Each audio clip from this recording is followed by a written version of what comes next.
안녕하세요. 유튜브를 통해 항상 사연을 잘 봐왔는데 이렇게 제가 글을 써서 보낼 줄은 몰랐네요. 짧은 결혼 생활을 마치고 화려한 돌싱이 된 30대 중반 여자입니다. 오늘은 어디 드라마나 영화에 나올 법한 시어머니를 소개하려고 해요. 흔히 하는 말 중에 눈에는 눈, 이에는 이라는 말이 있죠. 그 말 그대로 통쾌한 복수를 하게 된 제 이야기입니다. 20대 때 저는 외국에서 대학을 졸업하고 유럽에서 오래 살다 왔음에도 불구하고 다소 꽉 막혀 보일 수 있는 집안에서 살아왔습니다. 저희 집이 굉장히 보수적이었기 때문이죠. 그런 부모님의 많은 관심 아래서 두 딸 중 막내로 사랑을 듬뿍 받고 자랐습니다. 다만 커오면서 저는 부모님께 이해할 수 없는 한 가지가 있었어요. 바로 저희 엄마의 끝나지 않은 시집살이였습니다. 저희 엄마에게 시누이가 2명이 있었고 외며느리였죠. 생각해보면 아빠는 밥숟가락 하나 놓는 것도 도와주지 않고 엄마에게 모든 것을 맡기기만 했고 엄마는 명절마다 제사, 몇십 명이 먹을 제사 음식들, 시어머니 병 시중까지 안 해온 게 없었습니다. 어렸을 때는 크게 이상한 것을 느끼지 못하고 가족끼리 모이면 그냥 좋아서 놀기만 했었지만 저도 커가면서 점점 눈에 거슬리는 게 많아지기 시작했어요. 엄마가 며칠 동안 뼈 빠지게 일해서 음식을 차리면 고모 가족들, 다른 친척들이 와서 음식만 싹 먹고 통에 담아가는 그런 모습들. 그렇게 엄마는 또 힘들어서 며칠 동안 드러누우시고 아빠는 그 와중에 밥 차려달라고 보채는 모습들 말이죠. 제가 젊은 세대였기에 그런지 그런 모습을 보면서 항상 생각해왔던 것 같습니다.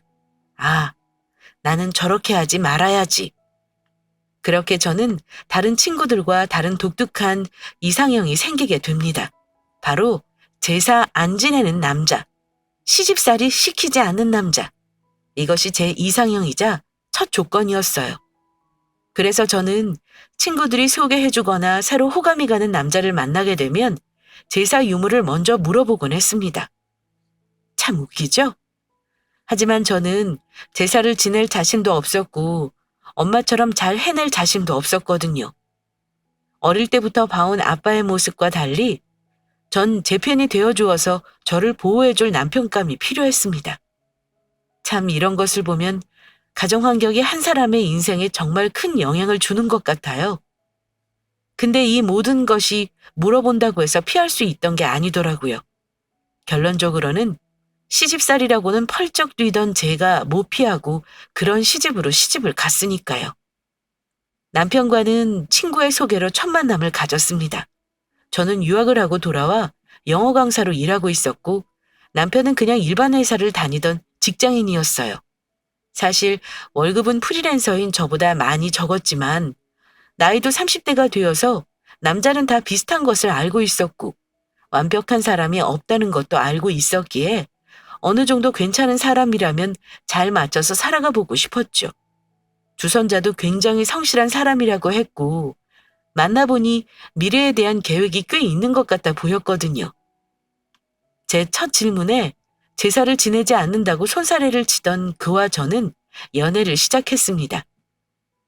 30대였던 만큼 저희는 서로 바쁜 직장인이었고 차곡차곡 결혼 자금도 모으면서 정말 이상적인 연애를 이어가고 있었어요. 그렇게 2년 정도 연애하고 난 뒤 저희는 결혼하기로 마음을 먹고는 처음으로 양가 부모님께 인사를 드리기로 했습니다. 저는 최대한 빨리 시부모님을 뵙고 싶었어요. 그 사람의 부모님을 보면 이 사람이 어떻게 자라왔는지 내가 대충이라도 알 수 있지 않을까 싶기도 했고 대충 분위기라도 알고 싶었거든요. 자연스레 일로 바쁘신 아버님은 뵙지 못했지만 처음으로 시어머님과 시누이를 보게 됐고 첫인상도 너무 좋으셨고 분위기도 문제없이 좋게 흘러갔어요. 시어머님과 시누이는 계속 미소를 짓고 계셨거든요.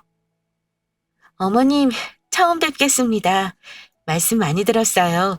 책도 많이 읽으시고 서예도 즐겨 한다고 하시고 대단하세요, 어머니. 나도 반갑다. 나도 얘기 많이 들었는데 참 열심히 산다며? 우리 아들 만나주어서 고맙다. 아니에요. 저도 이 사람 덕분에 더 열심히 사는 거예요. 앞으로 잘 부탁드려요. 그래, 나도 잘 부탁한다. 앞으로 자주 보자. 시어머님과 시누이는 밥 먹을 때도 시종일관 제 칭찬만 해주시는 바람에 저는 몸둘 바를 모르겠더라고요.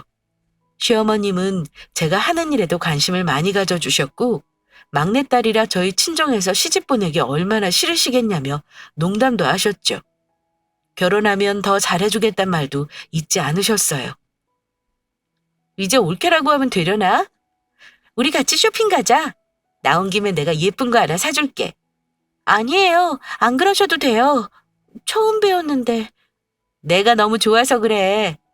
참하고 예쁘게까지 하고. 우리끼리 쇼핑 더 하고 들어가자. 네, 그래요. 그렇게 첫 만남부터 형님과 저는 정을 쌓게 되었고 저는 엄마와 다르게 이상적이고 좋은 시댁에 시집을 간다고 생각했어요. 나는 엄마처럼 제사를 지낼 일도 시집살이도 절대 할 일이 없겠다고 생각해서 마음도 놓았던 거죠. 앞으로 닥칠 일은 모른 채로요. 모든 만남을 마치고 집에 돌아오는 길에 저는 남자친구와 대화를 하게 됩니다. 지금 생각하면 굉장히 의미심장한 내용이었어요. 어머님하고 형님 정말 좋으시더라. 복 받았어, 나. 제사도 안 지내고 결혼하면 더 잘해주신다고 하고 또 형님은 스카프도 사주시고. 이런 시댁에 어디 있어? 그럼. 이런 시댁 절대 없지. 사실 교육의 효과야. 교육? 무슨 교육? 다 앉혀놓고 유튜브라도 보여드린 거야? 아니, 나 정말 장가가고 싶다고 말씀드렸지. 그러니 능력 있는 예비 며느리 잘 좀 해달라고 부탁 좀 드렸어. 쥐꾸끼는 부탁 안 드려도 엄청나게 잘해주셨을 것 같은데? 마음씨가 고우셔, 다들. 암튼 기분 좋다. 오늘 고생했어. 고생했어. 얼른 시집와. 장가를 가고 싶어서 교육을 시켰다는 남자친구의 말이 조금 거슬리긴 했지만 어머님과 형님을 제가 직접 만났고 친절하신 것도 봤으니 크게 신경 쓰진 않았습니다. 그렇게 저희는 자연스럽게 결혼을 하게 되었고 재정적인 상황상 이런저런 이유로 시댁과 도보 5분 거리에 살게 되었죠. 그때만 해도 너무 좋으신 분들이라고 생각했기 때문에 새롭게 맺어진 가족과 오히려 친해지고 가까워질 수 있는 기회라고 생각했어요. 그렇게 지옥도 같이 시작되었습니다. 왜냐고요? 어머님과 형님이 이때다 싶어서 완전히 달라졌기 때문이죠. 사람이 본색을 드러내는데 오래 걸리지도 않더군요. 신혼여행을 다녀온 후 혼인신고를 진행하고 집에 오던 바로 그날부터였습니다. 신혼여행은 잘 다녀왔고 오면 잠시 우리 집에 좀 들러라. 네, 어머님. 안 그래도 잠시 들르려고 했어요. 선물도 사왔고 인사도 당연히 드려야죠. 그래, 그럼 얼른 오거라. 말할 게 너무 많아. 또 말을 하시려는 건지 감이 아예 안 오는 상태로 남편과 저는 짐을 놓자마자 바로 시댁으로 달려갔어요. 연애할 때도 뵈었던 어머님인데 결혼하고 뵈니 또 다른 느낌이었어요. 그때 정말 결혼했다는 게 실감이 났다고나 할까요? 어머님, 저희 왔어요. 선물 좀 사왔는데 마음에 드실지 모르겠어요. 아휴, 목이 빠지는 줄 알았다. 아들 없으니 얼마나 허전하던지 원. 그래도 너희가 앞에 사니까 다행이다. 30살 간 넘었고 이래저래 일만 했으니 집안일은 뭐 할 수나 있겠니? 내가 가서 도와줘야지. 아니에요, 어머님. 저 대학도 외국에서 나왔고 혼자 오래 살았잖아요. 걱정 안 하셔도 돼요. 난 우리 아들 굶길까 봐 그게 걱정이다. 그래서 부른 거야. 해줄 말이 너무 많다는 게. 네, 어머님 말씀하세요. 어떤 말씀을... 우선 생일부터 다 받아 적어라. 네 시아버지랑 네 시누이 그리고 친척들 것까지 알려주마. 기억해두었다가 꼭 전화드려. 음영양역 기억 잘해두고 우리 집안 첫 며느리가 전화드리면 얼마나 좋아하시겠니? 그렇게 소소한 건 여자가 챙기는 거야. 그래야 남편이 기도 살지. 네? 네, 알겠습니다. 그렇게 신혼여행을 길게 다녀온 며느리를 붙들고 시어머님은 제가 해야 할 며느리의 동목을 계속해서 읊어주시더군요.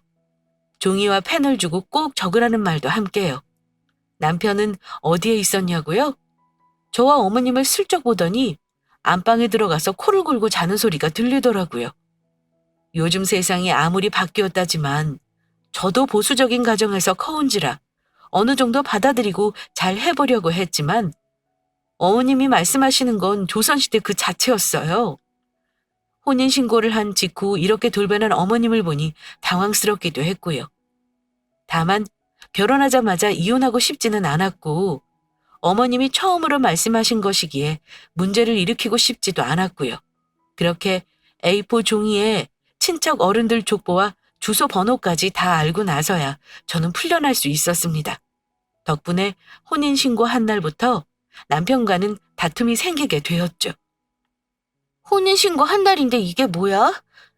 맛있는 데 가서 분위기 좀 잡나 했더니만 시댁에 끌려가서 하라는 것만 잔뜩 듣고 이게 뭐냐고. 엄마가 그래. 보수적이셔. 처음 만났을 때 그래 보이시지 않았어? 내가 뭐 무당이야? 얼굴만 보면 알게? 처음엔 그냥 웃고만 계셨어서 몰랐지. 참 사람 잡으시는 거 아닌가 몰라. 내가 일하면서 다 어떻게 챙겨. 생일만 전화드리는 게 아니잖아. 찾아뵙기까지 하라니. 내가 말했지? 교육의 효과라고. 그때 내가 엄마하고 누나한테 얼마나 빌었는지 알아? 나 얘랑 결혼하고 싶다고 절대 망치지 말아달라고 빌고 빌었어. 그랬더니 별 문제 없었던 거고. 뭐야? 내가 농담하는 줄 아나 봐. 사기 결혼 아니야? 나 이런 거 싫어하는 거 알잖아. 내 유일한 조건도 시집살이 없는 남자였다니까? 알고 있어. 내가 잘할게. 오늘 힘들었지? 얼른 가서 쉬자. 무서워. 맨날 저렇게 불러서 뭐라 하시는 거 아니겠지? 우리 나이가 얼만데 그냥 초반에만 대충 말하시는 걸 거야. 신경 쓰지 마, 여보. 그렇게 그날은 큰 다툼으로 이어지진 않았지만 계속해서 남편의 말이 마음에 걸리기 시작했어요. 원래 그런 사람인 걸 다 알고 있었던 것 같은 남편의 태도와 잡은 물고기니 막다루기 시작하는 어머님까지 말이죠. 크게 뜬 반짝이는 눈으로 며느리의 덕목까지 읊어주시던 어머님의 얼굴이 자꾸 생각나 잠을 설치기도 했어요. 그리고는 제발 이 결혼이 실패한 것은 아니어라 라고 하면서 조상님께까지 기도를 드렸죠. 지금 생각해보면 제가 저희 친정엄마가 제사 지내는 것을 그렇게 반대했기 때문에 조상님께서 저를 벌 주신 게 아닐까 싶습니다. 그날 이후 집을 가까이 사는 게 문제였던지 어머님께서는 시도 때도 없이 저희 집으로 찾아오시기 시작합니다. 유일한 제 편이라고 생각했던 남편은 출근을 해서 없었고 저는 영어 강사라 오후 출근했기 때문에 오전에 찾아오시면 계속해서 문을 열어드릴 수밖에 없었죠. 냉장고에 반찬이 너무 없다 얘. 뭐 좀 사놔. 나물들이 제철인데 먹어야지 얼른. 네 어머님 안 그래도 먹으려고. 아유 무슨 냉동 음식이 이렇게. 이런 것만 먹이는 거니? 이러면 몸 상한다. 직접 해 먹여야지. 그렇게 저희가 집 반찬을 막 좋아하는 편이 아니라서요. 이거 아들이 좋아하는 거 음식 목록이야. 참고하고 모르는 거 있으면 물어보고. 엄마 맛을 제일 좋아하니까. 어머님 저도 잘할 수 있어요. 저도 30대이니 하나하나 말씀 안 해주셔도 돼요. 결혼할 준비가 되어서 한 거니까요.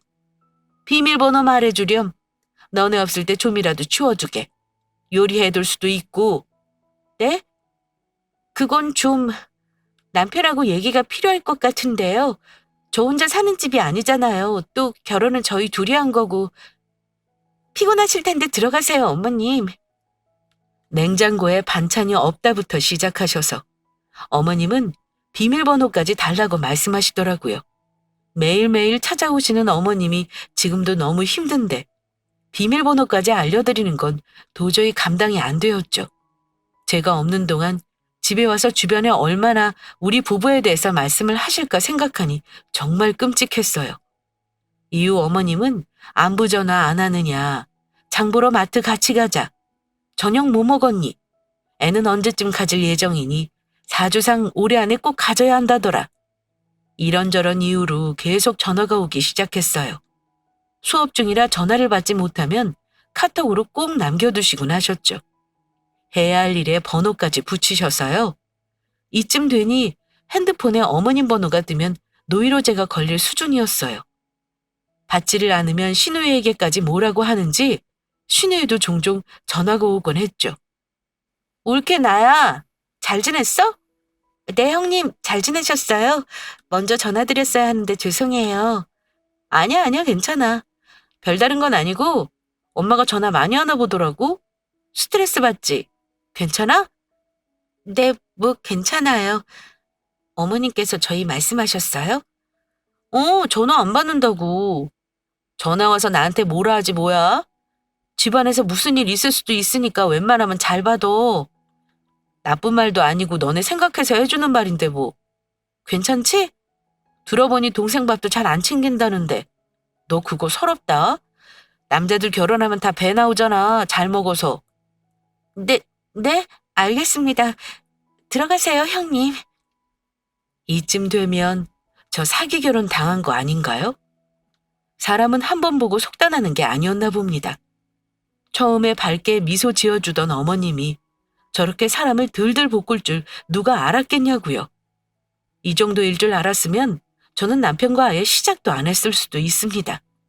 영어 강사라서 계속해서 상담을 진행하고 아이들에 둘러싸여 있는데 전화를 받으라고 신우이한테까지 시켜서 하다니요.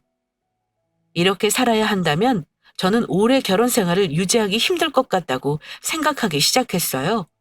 저는 남편에게 어머님 좀 말려달라고 이리저리 찾아오신다고 솔직하게 털어놓았죠.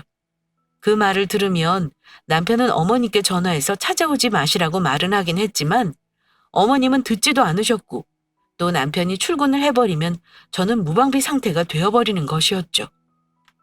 그렇게 시간이 슬슬 지나면서 저는 전화를 피하는 요령도 생겨났고 한 귀로 듣고 한 귀로 흘리는 요령도 생겨났습니다. 제가 그렇게 크게 스트레스 받아오지 않을 수 있었던 이유는 남편의 덕도 컸던 것 같아요.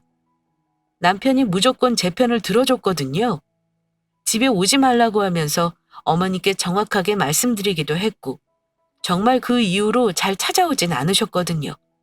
그때 당시에는 중간 역할을 잘해주고 있다고 생각한 거죠. 그리고 멀리 이사 가면 상황은 나아질 거라고 생각도 했고요. 시간이 흐르고 저는 결혼 후 첫 명절, 바로 설을 맞게 되었습니다. 자연스럽게 집이 가까운지라 시댁에 먼저 들르게 되었죠. 저는 시댁에 먼저 가는 것이 불만이 전혀 없었어요. 가까워서 먼저 가는 게 뭐 어떻다고요. 하지만 집에 들어가자마자 어머님은 계속해서 친정에 가지 말라고 말도 안 되는 말씀을 하시기 시작합니다. 오늘 여기서 자고 가거라. 굳이 친정 가지 말고. 네? 어머님, 저도 부모님 이럴 때나 뵙지 또 언제 뵙겠어요. 저희 기다리시는데 똑같이 가보는 게 맞죠. 넌 기본도 모르니? 여자는 결혼하면 친정은 잊고 살아야 하는 거야. 나 때는 결혼하고 한 번도 친정에 간 적 없다. 어머님, 요즘 세상에 친정을 잊고 살라니요. 그게 무슨 말씀이세요? 세상이 바뀌면 어머님도 변하셔야죠. 며느리 덕목 또 읊어주리? 요새 젊은 애들은 중요한 걸 잊고 살더구나. 기본을 지켜야 어른인 거야. 어디서 누굴 가르치려고 들어? 며느리 덕목에 친정 안 가는 것도 있나요? 며느리 덕목에 냉동식품 먹지 말기라도 있나요? 그럼 시어머님 덕목에는 집 비밀번호를 알아내서 집에 매일 찾아가기도 있는 건가요? 얘 대드는 것 좀 봐. 내가 틀린 말 했니? 어? 그렇게 저는 어머님으로부터 받았던 스트레스가 터지는 듯 했고 자꾸 기본을 운운하시는 어머님이 야속했습니다. 계속해서 덕목을 말씀하시니 제가 덕목을 지키려고 결혼한 것도 아니고 그저 남편을 사랑해서 결혼했을 뿐인데 명절에 친정을 가지 말라니요. 대체 그런 법이 어디 있답니까? 제가 처음으로 어머니께 말을 하니 남편도 당황하고 말리기 시작했어요. 그 후로 남편도 잘 달래줬을 뿐더러 명절이니 큰소리 내지 말자고 생각하고는 상황이 일단락 되었죠. 냉랭한 기운이 계속되던 와중에 형님도 집에 늦지막히 집에 도착하시더라고요. 아주버님은 일 때문에 오지 못했다고 하면서요. 근데 이때 어머님이 형님에게 하시는 말씀은 정말 내로남불의 끝이었습니다. 아, 엄마, 시댁에서 계속 무슨 말한다고 붙잡고 안 놔주는 거 있지? 아, 팔도 아프고 다리도 아파 죽겠는데 짜증나. 아니, 거기는 왜 그런다니? 며느리 없으면 집이 안 돌아간다니? 애가 이렇게 힘들어서 얼굴이 하얘졌으면 집에 얼른 보내줘야 할 거 아니야? 거기도 참 양심이 없네. 아, 내 말이 시댁은 어쩜 갈 때마다 피곤한지 몰라. 도대체 왜 붙잡고 자고 가라는 거야? 그냥 가기만 하면 된 거 아니야? 짜증나 죽는 줄 알았네. 절대 자지 마라. 그거 습관돼. 외로워서 그러나 본데 너는 기본만 해라. 잘하려고 더해도 칭찬 못 받는 게 시댁인 거야. 그래야지. 걱정 마셔요. 옆에서 듣는데 저는 헛웃음이 나왔어요. 시누이 시댁은 그렇게 객관화가 잘 되어서 욕을 하시면서 왜 제 시댁이 여기인 건 모르시는 걸까요? 저도 똑같이 시누이와 같은 누군가의 딸인 걸 왜 대체 모르시는 걸까요? 남 욕할 때가 아닌데 말이죠. 그래서 저 설날에는 어떻게 마무리가 되었냐고요? 남편이 방 안에서 제발 첫 명절만 어머님 비 맞춰주고 다음부턴 먼저 안 와도 된다고 싹싹 비는 판에 한 번만 그냥 넘어가 주기로 했죠. 저도 그래도 할 말은 어느 정도 했다고 생각했고 친정 부모님도 이해해 주실 수 있을 거라 생각해서 이번만 알겠다고 했어요. 시어머님은 옳다구나 하셨겠지만요. 엄마, 아빠, 저예요. 오늘 시댁에서 못 넘어갈 것 같아서 연락드렸어요. 어? 내일이라도 오면 되지 왜? 뭐 사정이 생겼어요. 시댁에 급한 일이 생겨서 명절 끝나고 주말에 한번 갈게요. 같이 맛있는 거 먹어요. 그래. 우리 걱정은 하지 말고 맘 편하게 다 해결하고 와. 괜히 왔다 갔다 하면 더 신경 쓰이고 아무 때나 오면 되니까 신경 쓰지 마. 네. 아빠한테도 말 전해줘요. 곧 봐요. 그렇게 전화를 끊고 나서 마음은 무거웠지만 그래, 딱 한 번이다 하면서 눈을 감았어요. 결국 설에 하는 것도 없이 시댁에서 눈치 보며 일을 도와드리고는 집에 갈 시간이 다가오니 어머니께서 또 딱 한마디 하시더라고요. 추석 때도 꼭 먼저 와야 한다? 명절이란 그런 거야. 그 말을 듣고 저는 대답도 안 한 채로 가보겠다며 집으로 향했습니다. 사람들은 원래 나의 일만 알고 남의 일은 잘 모른다지만 자기 딸만 중요하고 제 입장을 생각하지도 못한다는 게 말이 되나 계속해서 곱씹었어요. 그리고는 제가 앞으로 어떻게 해야 하나 생각을 하게 만들었죠. 이번에는 남편 때문에 겨우겨우 넘어갔지만 다음 추석을 이 악물고 기다리게 했습니다. 그 즈음에는 남편은 또 힘들다며 일을 그만두게 되었고 다음 회사를 찾는 동안은 제가 가게를 책임지며 남편에게 용돈을 주게 되었죠. 그때까지도 그럴 수 있다고 생각했습니다. 그 뒤로 제가 그저 가정에만 신경 쓰고는 시어머님 전화도 잘 받지 않고 흘러가는 대로 행동하니 어머님께서도 크게 저에게 간섭하지 않으셨어요. 제가 마음의 문을 닫고 표정의 변화도 없으니 말이 안 통하리라는 것을 아셨나 싶기도 했고요. 또 오전에 계속 전화하실 수도 없게 오전에 아르바이트를 구해서 하고 있다고 말씀드렸거든요. 추석 전까지는 그렇게 종종 어머님과 아버님을 찾아뵈었고 딱히 큰 문제는 없었습니다. 어머님, 아버님의 생신도 모두 겨울이었고 그 전까지는 만날 행사가 아예 없었거든요. 어느새 추석이 오게 되었고 저는 설에 남편과 말한 대로 친정에 먼저 가기로 했죠. 이 이야기를 들은 시어머님 그리고 시누이가 어떻게 반응을 할지 궁금해지기 시작했어요. 저번 설에 집으로 돌아갈 때도 꼭 추석 때도 먼저 오라고 신신당부하시던 분이셨으니까요. 추석 연휴가 시작되자마자 어머니께 전화가 오기 시작했어요. 또 먼저 오라는 건지 뭐를 사오라는 건지 심부름 전화라고 생각했죠.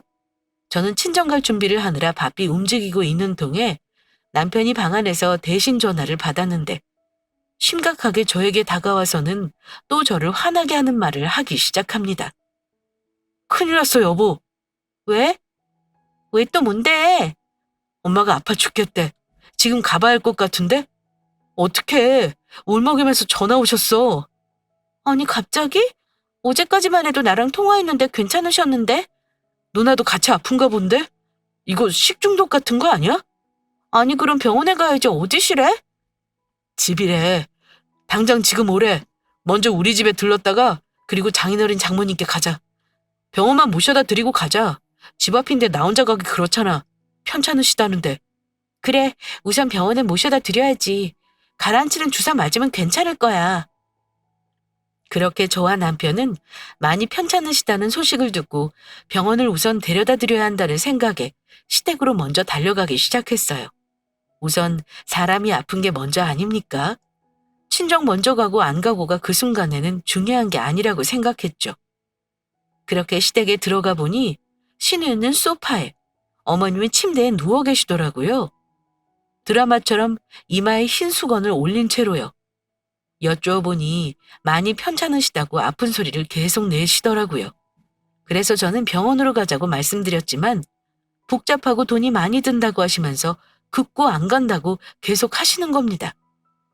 약을 사다 드린다고 해도 거절하시고 딱히 어디를 아프다고 말하기 힘들다고 하시면서 계속 미루기만 하셨습니다. 시누이도 마찬가지였어요. 아프다고 하면서 오늘은 시댁에 못 간다고 전화를 했다고 말하더군요. 어머님, 어디가 편찮으신지 말씀을 해주셔야죠. 계속 내내 누워 계시면 어떡해요? 얼른 나으셔야죠. 아니, 나도 그냥 모르겠다. 몸이 아픈 거라니까. 그냥 몸이. 어머님, 그럼 언제부터 그러셨어요? 뭐 잘못 드시거나 하신 거 아니에요? 모른다. 오늘 아침부터 그랬던 것 같기도 하고. 증상은 그냥 몸살만 있으신 거예요? 어머님, 몸살약을 사올까요? 약은 됐다. 그냥 집에서 쉬어라. 우리 신경 쓰지 말고. 어떻게 신경을 안 써요? 어머님, 병원을 가세요. 안 간다니까?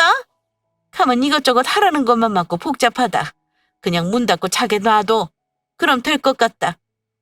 고집을 부리는 시어머님을 뒤로 하고 나와서 저와 남편과 하염없이 시댁에서 시간을 보냈습니다. 아버님도 일 때문에 오늘 못 들어오신다고 하시고 꼼짝없이 병관을 하게 생긴 것이죠. 그래서 연휴 중에 첫째 날일 뿐이고 사람이 아프다는데 뭐가 더 중요하겠냐 싶어서 그래도 시누이도 신경 쓰고 어머님도 신경 쓰고 꼼꼼히 챙기려고 노력했습니다.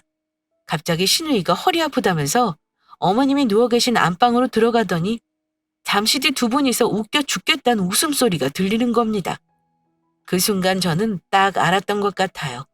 아, 이거 우리 친정에 못 가게 하려고 하시는 거구나. 그리고선 천천히 상황을 살펴보니 음식도 잘 드셨고 체온을 재봐도 열도 없으셨고 입술색도 빨갛게 혈색이 잘 도는 게 저는 어머님과 시누이가 꾀병이다라는 결론에 도달하게 되었죠. 저는 정말 이렇게까지 저희를 친정에 보내려고 하지 않는 이유가 너무 궁금해졌어요. 정말 결혼 내내 친정에 가지 말라는 말씀이신 걸까요? 대체 원하시던 게 뭐였을까요?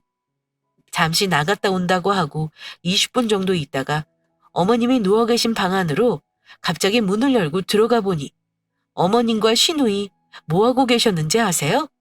고스톱을 치고 있더군요. 제 인생에서 제일 화났던 순간이 있다면 바로 그 순간이었을 거예요. 그리고 그 순간 저는 확신이 들었습니다. 결혼 잘못했다고요. 어머님, 형님, 진짜 너무하신 거 아니에요? 마트 간단 거 아니었냐? 아니 그럼 환자라고 누워만 있어? 그럼 더 아프지?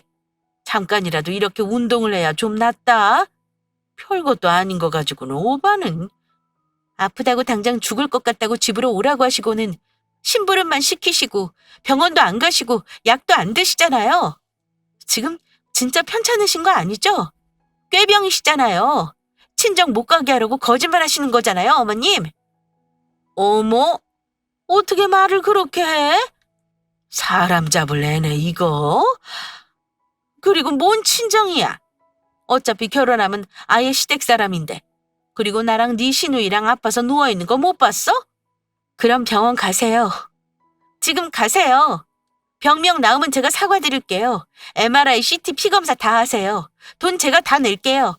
진단서 떼서 보여주시라고요. 어머머, 얘 말하는 거 봐? 아유, 내가 호랑이 새끼를 데리고 들어왔네. 내 아들 돈 못 번다고 지금 시애미도 무시하는 거냐? 제가 언제요? 용돈 주는 거 가지고 저 불만 가진 적 단 한 번도 없어요. 그렇게 저는 숨도 안 쉬고 말을 하기 시작했어요. 그리고 더 이상 볼 것도 없겠다 싶어서 짐을 챙겨서 친정으로 갈 준비를 했죠. 옆에 있는 남편까지도 미워질 지경이었어요. 근데 그 순간 팔은 안으로 굽는다고 남편이 어머님 편을 들기 시작합니다. 엄마 아픈데 굳이 그렇게까지 했어야 해? 뭐가? 대체 뭐가? 너가 보기엔 이게 다 제정신으로 보여? 시댁이 먼저 오는 거 내가 싫다 한 적 있어? 가까우니까 자연스레 먼저 올 순 있지. 근데 문제는 왜 우리를 친정으로 안 보내시는 거냐고. 저번엔 내가 빌었잖아. 한 번만 이해해달라고. 근데 이번은 사정이 생겨버렸잖아. 엄마하고 누나하고 들어 누워 있는 거 못 봤어? 너야말로 깔깔거리면서 고스톱 치는 건 못 봤니? 꾀병인 거 보면 몰라? 너 누나도 똑같아. 시댁 가기 싫어서 누워있으면서 우리 친정은 안 보내주는 거 어불성설이야. 꾀병인 걸 너가 어떻게 알아? 진짜 아까 엄마 식은땀 나는 거 봤단 말이야. 병간호라도 해야지. 대체 어딜 가 혼자? 고스톱 돈이라서 땀 나셨나 보지. 난 가게 놔도 못 가게 하시니까 더 미치겠다. 너가 이런 집 아들이었으면 난 결혼 안 했어. 오히려 설득력 있게 말씀하시고 다음에 친정 가라고 하셨으면 안 갔을 수도 있겠다. 너 말 다 했어? 그래서 뭐 이혼하고 싶다는 거야? 너가 말 먼저 꺼냈어. 알지? 해 그럼. 이 꼴을 보고도 정신을 못 차리는 남편이 이혼하자고 말을 꺼내버리는 걸 보니 정말 어이가 없더군요. 그렇게 저는 그 자리에서 혼자 친정으로 뛰쳐나갔고 시댁과 시댁은 잘못한 것을 아는 건지 더 이상 연락이 없었습니다. 그 이후로 저희는 진짜로 완전히 틀어져서 이혼을 생각하게 되었고 서로 3개월 정도 생각하는 시간을 서로 갖기로 했습니다. 사랑해서 남편과 평생을 함께하려고 결혼한 거지 친정도 못 가고 명절마다 못 간다고 전화 못 드리고 결혼한 건 아니었거든요. 한 달에 한 번은 깊게 대화도 하기로 했고요. 남편이 시댁에서 자고 와도 따로 말하지 않았고 크게 터치하지 않았습니다. 오지 않길 바랬던 제 최악의 시나리오가 쓰여지고 만 거죠. 딸들은 엄마의 인생을 그대로 살아가곤 한다는데 정말 틀린 말이 아니었네요. 그 뒤로는 서로 이혼도 생각하겠다. 어머님 전화도 잘 받지 않기 시작했어요. 싸운 걸 남편이 말한 건지 모르겠지만요. 사실 말만 생각할 시간을 갖자이지. 저는 그 순간 시어머님 편을 드는 남편을 보고는 오만정이 다 떨어져 이혼할 날만 기다리며 생각 정리가 끝나가고 있었어요. 그렇게 서로 시간을 갖던 도중 다음 명절이 또 오고 맙니다. 하지만 저는 이번엔 만반의 준비를 하고 가게 됩니다. 서로 설과 추석은 챙기기로 했는데 때문에 아무렇지 않게 시댁으로 먼저 향했습니다. 그렇게 들어가서 얘기를 하다가 친정으로 가려고 하자 또 어머님이 어떻게 하셨겠어요? 여러분이 상상하시는 그대로 친정에 못 가게 하셨죠. 이번엔 울기까지 하시더라고요. 아이고, 내 팔자가 이렇다. 아픈 시애미를 내비두고 저번 추석 때는 친정으로 가질 않나. 그렇게 결혼할 때부터 출가 외인이라 했건만 친정을 간다고 하질 않나. 아이고, 내 팔자야. 아이고. 어머님, 출가 외인이라고 하셨죠? 여자는 결혼하면 친정은 잊고 살아야 하는 거라고. 나 때는 결혼하고 한 번도 친정에 간 적 없다고 하셨었죠? 지난번에 호랑이 새끼를 데리고 왔다고도 하셨고요. 그래, 내가 틀린 말 했냐? 근데 왜 형님은 매일 어머님 만나는데요? 그 말씀대로라면 형님도 여기 오시면 안 되죠. 뭐야? 그 순간 현관문 비밀번호가 띡띡띡 눌리며 신우이가 들어오는 모습을 보고는 저는 달려가서 문을 다시 잠궈버렸어요. 형님은 영문도 모른 채 밖에 서 있게 되었죠. 형님, 죄송해요. 친정에는 오지 마세요. 출가 외인이잖아요? 시집가면 남이래요, 어머님이. 너 뭐 하는 거냐? 왜요? 여자는 결혼하면 친정은 잊고 살아야 한다면서요? 형님, 들으셨죠? 이제 오지 마세요. 명절은 시댁에서만 보내셔야 한대요. 이제 여기는 잊어주세요. 내 딸은 다르지. 너 말 다 했냐? 빨리 문 안 열어? 왜요? 전 어머님이 시키는 그대로 했는데요? 제가 뭘 잘못했는데요? 그렇게 현관문 앞에서 저와 어머님은 실랑이를 하게 되었고 남편까지 뛰쳐나와서 저를 말리기 시작했죠. 신우에게 문을 열어주려고 하면서요. 제가 문을 막고 열지 못하게 몸으로 막으니 남편이 갑자기 제 따귀를 한 대 때리더군요. 옆에서 어머님은 또 주저앉아 우시고요. 너 어른한테 지금 싸가지 없이 뭐 하는 거야? 저는 남편에게 따귀를 맞자마자 그대로 남편한테 따귀 2대를 때렸습니다. 네가 뭔데 날 때려? 내가 지금 뭐 틀린 말 한 거 있어? 어른이 어른다워야 어른이지. 정신 차려 너! 왜 자꾸 비꼬고 흥분해서 문도 안 열고. 너 너무 감정적이야. 지금 알아? 네 엄마가 한 말 똑같이 했을 뿐이야. 남의 집 귀한 딸을 네가 감히 때려 지금? 우리 다신 얼굴 보지 말자. 깔끔하게 이혼하자. 지금 서로 흥분했잖아. 실수잖아. 진심도 아니고. 이제 내 돈 말고 너 돈으로만 사는 연습 열심히 해봐 어디. 그랬더니 남편이 갑자기 꼬랑지를 내리기 시작하더군요. 생각하는 시간 갖기로 한 거 아니었어 우리? 내 생각은 작년 추석 때 끝났는데 나 혼자 친정 갈 때 이미 그때 택시에서 다 끝났어. 너 혹시 생각하고 있었어? 이혼하기 싫어서? 어떡하나 미안. 열심히 엄마 모시고 누나 모시고 살아. 요새 이런 엄마 두면 결혼 못하는 거 알지? 저런 엄마의 이혼남에. 난 너가 불쌍하다. 저는 할 말을 다 하고 그렇게 문 밖으로 나왔고 속 시원하게 이혼을 본격적으로 준비하게 되었습니다. 생각할 시간을 갖고 대화를 하고 있었던 제 자신이 바보같이 느껴지더군요. 그 후로 남편이 전화 와서 들어보니 엄마와 연을 끊었다면서 다시 잘해보자고 하루에 2번씩은 연락이 오기 시작했어요. 혼자 살 수도 없다고 하면서 제가 필요하다고 하면서요. 제가 흔들렸냐고요? 아니요. 절대 흔들리지 않았죠. 제 돈이 필요한 사람들이었고 온몸이 거짓말인 사람들이라 또 다시 합치면 예전처럼 돌아갈 것이 뻔했거든요. 그렇게 저는 남편과 합의가 잘 되지 않아서 이혼 소송까지 가게 되었고 여태까지 제가 지배한 경제적 기여도가 더 높은 것으로 인정되어서 전반적인 판결도 저에게 유리하게 잘 나왔지요.